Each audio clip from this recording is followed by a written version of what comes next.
Ons gaan vanmôre saam met mekaar lees uit Romeine 8 uit. En daarvan vers 1 af, Romeine 8, van vers 1 tot 17. En ons gaan vanmôre stilstaan by die drie-eenheid van God.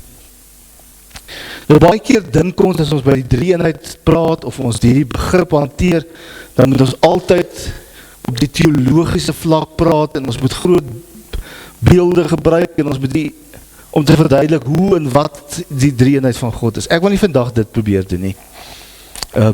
Ek het dit al in die verlede gedoen, maar ek wil vanmôre ons by die essensie uitkom van die woord, en wat die woord ons leer. Een van die groot, wil ek amper sê, kritiekpunte baie keer teen die Christelike kerk oor die drie-eenheid van God, is dat die kritici sê, maar die woord drie-eenheid staan nooit in die Bybel nie. Die woord drie-eenheid kom nie in die Bybel voor. En dit is heeltemal waar. Die woord kom nie voor nie. Maar die begrip van die drie-eenheid kom voor. Die werk van die drie-eenheid kom voor. En daar is baie beelde. Gaan lees maar Markus 1, waar die doop van Jesus plaasvind, en dan staan daar, Jesus was daar by Johannes het hom gedoop, en dan praat daar 'n stem uit die hemel, wat Vader is, en sê, dis my geliefde seun, in wie ek 'n welbehae het. En dan daal daar 'n duif op hom neer, wat eintlik die vorm van die duif aanneem, en dis eintlik die Heilige Gees. En hy daal op Jesus neer. So mens kry die begrip en die beeld van Vader, Seun en Heilige Gees, kry mens op baie plekke in die Bybel, als vroeg vandaan Genesis 1, kan ons maar gaan lees waar die begrip van die drie-eenheid van God voorkom. Die woord kom nie voor nie, maar die konsep kom voor. En ons het maar net probeer om hierdie konsep in 'n woord saam te vat, om te sê, maar dis wat ons glo, dat God een wese is, maar drie persone is. En dit is wat ons bely. En ons kan iets daarvan ook raak lees in die tekst wat ons vanmôre gaan saam lees, hier uit Romeine 8 vers 1 tot 17. Kom ons word net vir 'n oomblik stil in gebed. Hemelse Vader, baie dankie dat ons so kan stil raak voor U, ook rondom U woord. Dankie Here dat ons kan weet, U is ook hier by ons almal vandag, en dat U saam met ons hier is. Ons het nie nodig om vanmôre op 'n hoë berg te staan en te skree, sodat U ons kan hoor nie, maar U beloof ons dat U hier teenwoordig sal wees by U kerk, as daar meer as 2 of 3 by mekaar is. En dankie Here dat ons hier by mekaar is vanmôre. Vader, ek bid vanmôre dat U ons sal lei, dat U die woord vir ons sal oopmaak. Gees van God, U het reeds deur die week, elkeen wat hier moes wees en hier is, sy harte voorberei en gereed gemaak vir die woord. My gebed is dat U sal kom en dat U nou die woord sal saai en ons elkeen sal lewe, en dat ook in die week wat voorlê, hierdie woorde sal laat groei en vrugbaar sal maak in elkeen van ons harte. Vader, ek vra ook dat U vir my vanmôre in die hand sal neem, sodat ek ook hierdie boodskap wat U vir ons elkeen net vanmôre kan bring. Dit bid ek in Jesus naam. Amen.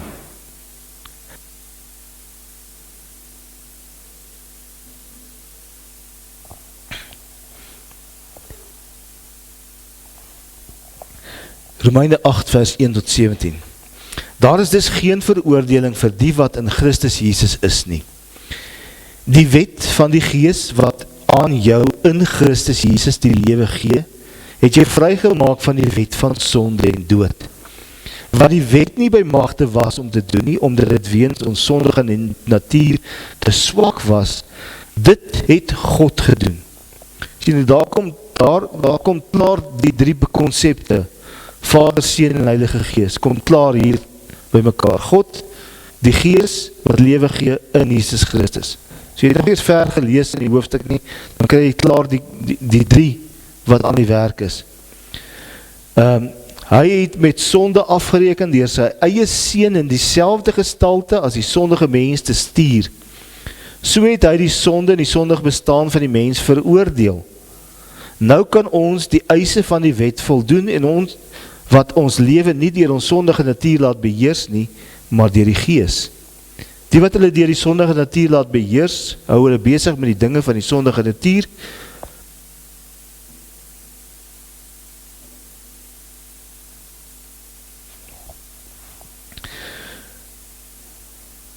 Maar die dinge waarmee die gees om besig hou, bring lewe en vrede. Die dinge waarmee die sondige natuur van die mens om besig hou, is immers vyandskap teen God. Die sondige natuur onderwerp hom nie aan die wet van God nie, dit kan trouwens ook nie. Die wat hulle deur hulle sondige natuur laat beheers, kan nie die wil van God doen nie. Julle word egter nie deur julle sondige natuur beheers nie, maar deur die gees, want die gees van God woon in julle.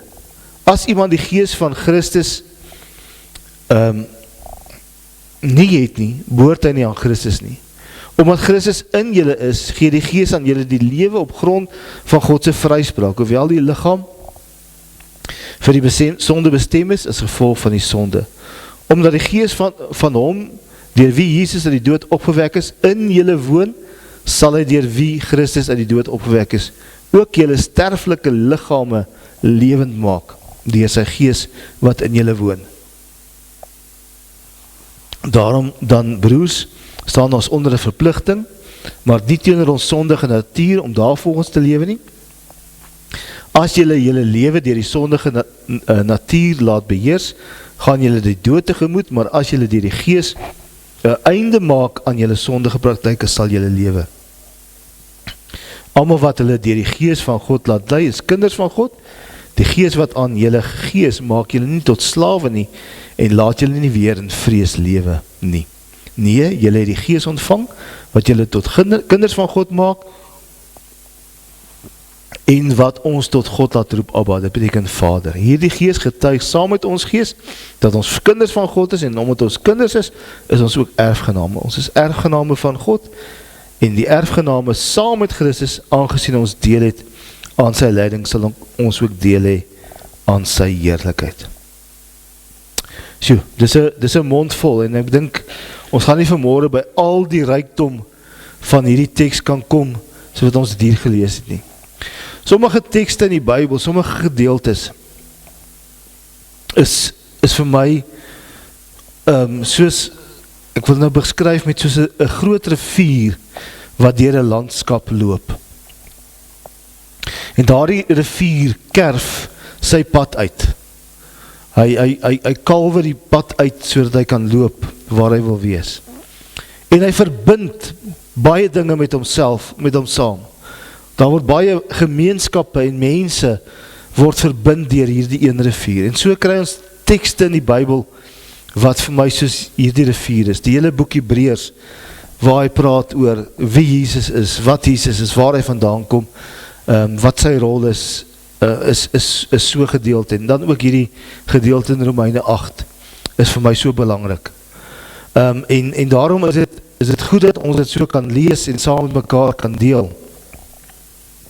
As die mens net weer gaan kyk na die heel eerste vers wat ons hier lees, dan sê hy, daar is dus nou geen veroordeling vir die wat in Christus is nie. Nou om dit te verstaan, die woordjie daar is dus, moet ons mens eintlik nou die Romeine boek van hoofstuk 1 tot by hoofstuk 7 gaan lees. Want hy verwys eintlik na dit wat hy nou tot op daardie punt geskryf het. En wat hy geskryf het tot daardie punt is, dat is 'n veelheid van goeders. In hoofstuk 5 lees ons die vraag wat hy vra oor genade. Moet ons ander om sonde doen, sodat ons genade kan meer word? En dan sê hy, nee, dis nie hoe genade werk nie. Genade werk nie op daardie manier nie. Hy skryf in hoofstuk 3, as die mense van hom vra, maar beteken dit nou, die Jode vra vir hom die vraag, beteken dit ons is beter as die ander mense? Dat ons nou Jode is en uit die uitverkore volk, dan sê hy nee. En dan haal hy 'n gedeelte uit die psalms aan om te sê, ons is almal sondaars. En so loop hy eintlik 'n pad deur Romeine om ons te bring tot op hierdie punt in hoofstuk 8, waar hy sê, daar is dus nou geen veroordeling. Maar jy met die voorafgedeelte moet jy eintlik verstaan, wat hy eintlik daarin skryf. In hoofstuk 7 is eintlik amper half die opsomming daarvan, as hy sê, in hoofstuk 7, dan sê hy, die sonde wat ek nie wil doen nie, juist dit doen ek, maar die goeie wat ek wil doen, dit doen ek nie. En dan is daar hierdie stryd in hom, wat hy die hele tyd het om te sê, moet ek nou aanhou sonde doen, sodat my genade kan meer word? En wie kan my verlos van hierdie bestaan? Dan roep hy dit daar uit, en ek dink is vers 24 van hoofstuk 7, dan sê hy, wie kan my van hierdie sondige bestaan, wie kan my daarvan red? En dan sê hy, Jesus Christus, hy sluit daarmee af in hoofstuk 7. En dan begin hy hoofstuk 8 om te sê, daar is dus, met al dis wat ons nou gehoor het van God van hoofstuk 1 tot 7, nou kom hy by die slotsom om te sê, daar is geen veroordeling vir die wat in Jesus Christus is nie. Hoekom nie? En nou verduidelik hy dit in die gedeelte wat kom. Om te sê, daar is geen veroordeling nie. God is nie daar om te veroordeel nie. God het nie na die aarde toe gekom, of God het ons nie geskep net om ons te veroordeel nie, net om ons te straf nie. Ek sê baie keer, baie mense het so idee van God die Vader, eintlik as 'n kwaai skoolhoof in die ou dae. Die jonges sal nou nie mooi verstaan wat as ek praat van 'n kwaai skoolhoof nie. Die gryskoppie tussen ons sal nou bietjie verstaan, die wat nou al bietjie langer in die tand is. Daai kwaai skoolhoof met sy rottang, hy daar by ons, ek het daar by Voortrekker Hoërskool gewees, en daar was 'n meneer Brewes, en later was daar 'n meneer Hatting gewees, en hy het so 'n drommetjie gehad, so een van hierdie skoolasblik, hierdie mandjies, net daai wat so gevleg is met die draad, en daar was 'n klomp rottangs in gewees. En as jy nou daar by hom 'n draai maak, en omdat die juffrou jou soontoe gestuur het, dan het hy vir jou gesê, kies vir jou ene. En almal het altyd gedink, hulle moet die dunste ene kies, want hy slaan nie so seer, maar dit is die dunste ene wat die seerste geslaan het, want hy sny so in jou in. Maar hy was nie die ergste nie. Ek het ons het 'n ander onderwyser gehad, meneer Van der Merwe, hy was baie erger. Hy het vir die polisie pakslaag gegee, die ons 'n lyfstraf gegee. Daai dae het hy nog 'n lyfstraf gekry. En hy was woes gewees. Maar ja, ek wil nou nie daaroor praat nie. Wat ek wil sê is, ons dink baie keer aan God so, as iemand wat kom straf, hy kom pak slaag gee, hy kyk het, en hy is nie heeltyd daar uit om te sien, wat ons gaan verkeerd doen, en waar ons foute maak, om het uit te wys, om ons te straf. Maar dit is nie wat die Here vir ons kom sê nie. Kom ons dink aan Johannes 3 vers 16 en 17, wat staan daar? Want so lief het God die wêreld gehad, dat hy sy enigste seun gegee het, sodat elkeen wat hom glo, nie verlore sal gaan nie, maar die ewige lewe sal hê. In vers 17 vergeet ons baie keer. Ek het nie gekom om julle te veroordeel nie, maar ek het gekom sodat julle die ewige lewe kan hê. En ons vergeet baie keer hierdie goeders. Ons sien God as hierdie kwaai skoolhoof of 'n meneer raak wat ons net wil pak slaag gee. Maar God sê vir ons dat die Vader het 'n hart van liefde. As ons daar in 1 Johannes gaan lees, dan staan daar 'n mooi verduideliking. Hy sê, God is liefde. God is liefde. As ons wil weet wat liefde is, moet ons verstaan en moet ons 'n verhouding hê met God, want in hierdie verhouding met God kan ons verstaan wat liefde is. God die enig bestaan uit hierdie drie persoonlikhede, 3 persone. Die Griekse woord wat gebruik word, personai, is nie eintlik fisiese mense, nie is 'n fisiese persoon nie. Dit is eintlik persoonlikhede, as jy hom nou regtig van vertaal uit die Latyns het, sodat ek en jy ook nou maar 'n stuk nou net vir die kinders verduidelik het, 3 verskillende of 5 of 10 verskillende rolle in ons lewens vertolk. So het God ook verskillende maniere waarom hy homself aan ons kom openbaar. En die eerste is God die Vader, kom hy om vir ons in sy liefde ons aan te gryp. En dan kom sê hy ook in hierdie gedeelte, hy het nie gekom om ons te veroordeel nie, maar hy gekom om ons vry te spreek in Jesus Christus. Is dit nie mooi nie? As ons daai konsep net weer vir ons kry. God wil nie straf nie. Dis nie sy bedoeling nie.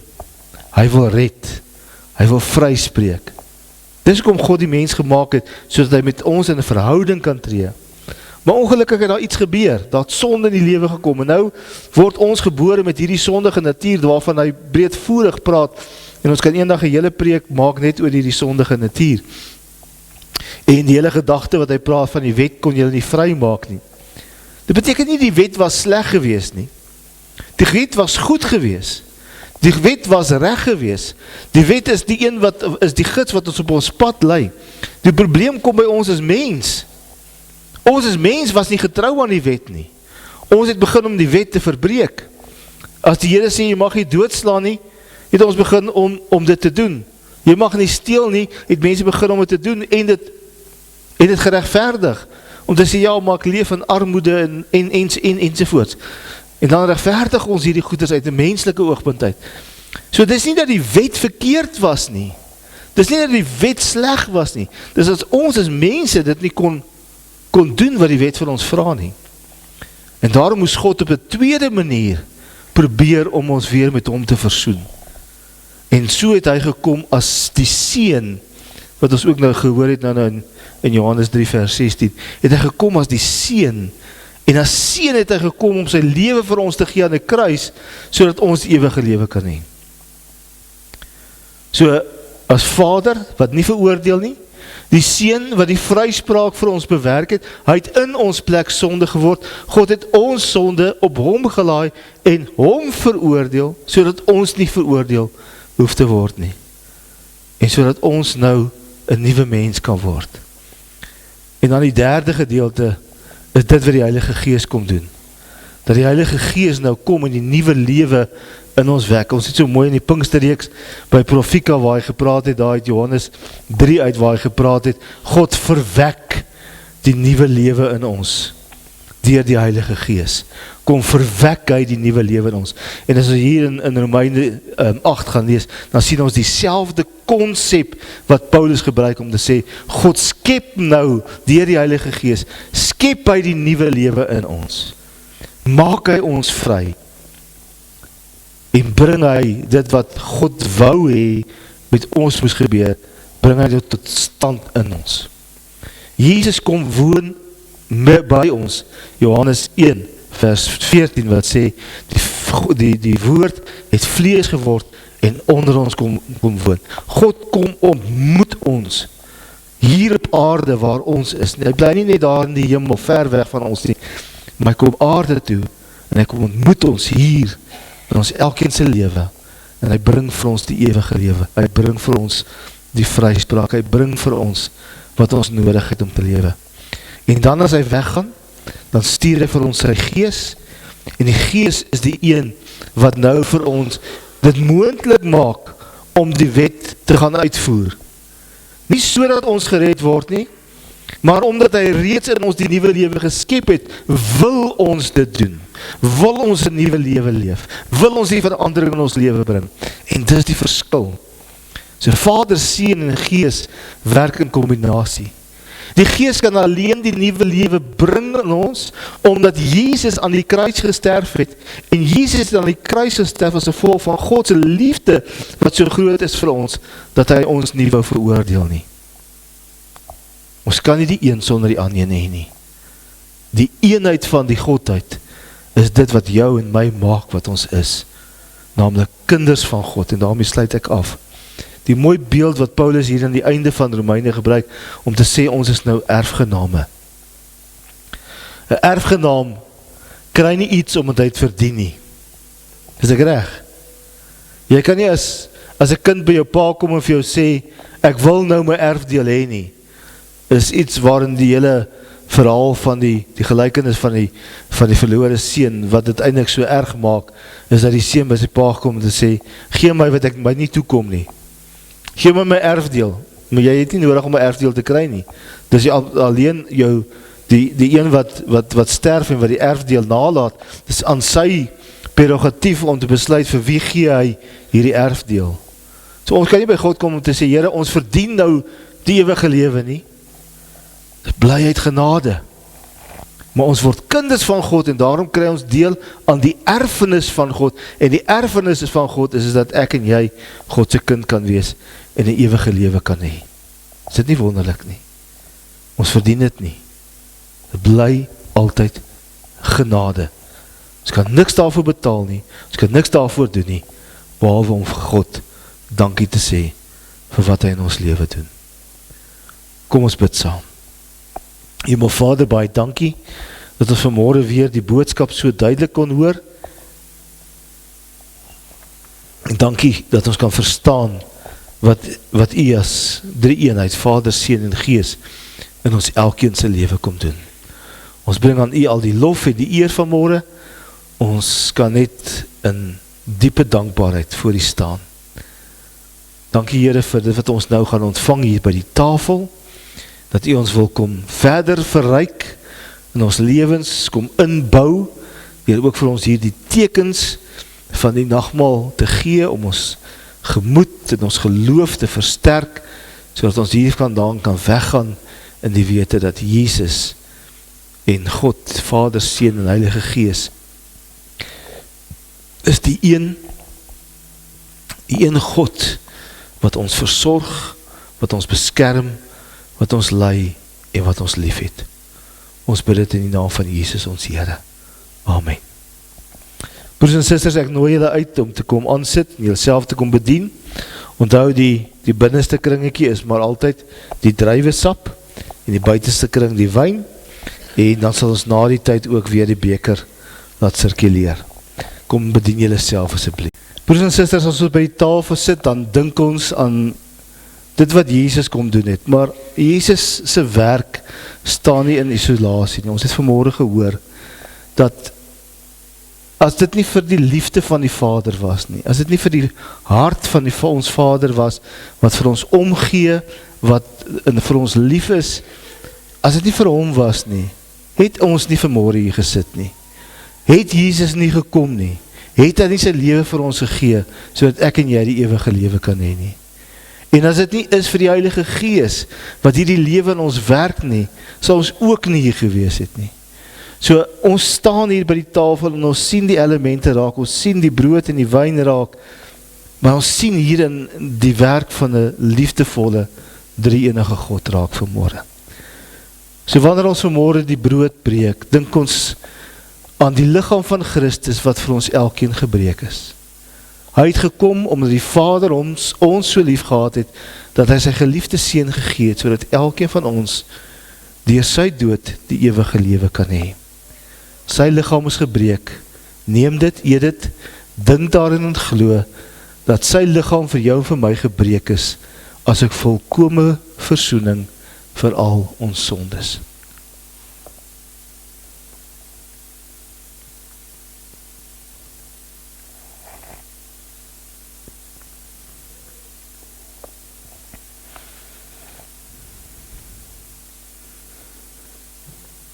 En nadat Jesus die brood gebreek het, het hy ook die beker vir sy disippels gegee en gesê, ek stel nou 'n nuwe verbond met julle in.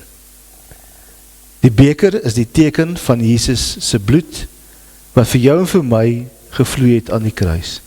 Neem dit, drink dit, dink daaraan en glo, dat sy bloed vir ons gevloei het, as 'n volkome verlossing vir al ons sondes.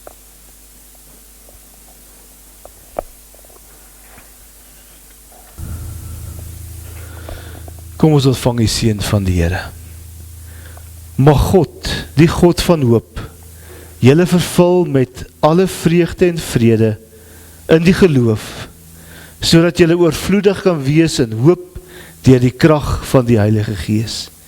En mag die liefde van God, die genade van ons Here Jesus Christus en die gemeenskap van die Heilige Gees met julle wees vandag en môre en elke dag. Amen.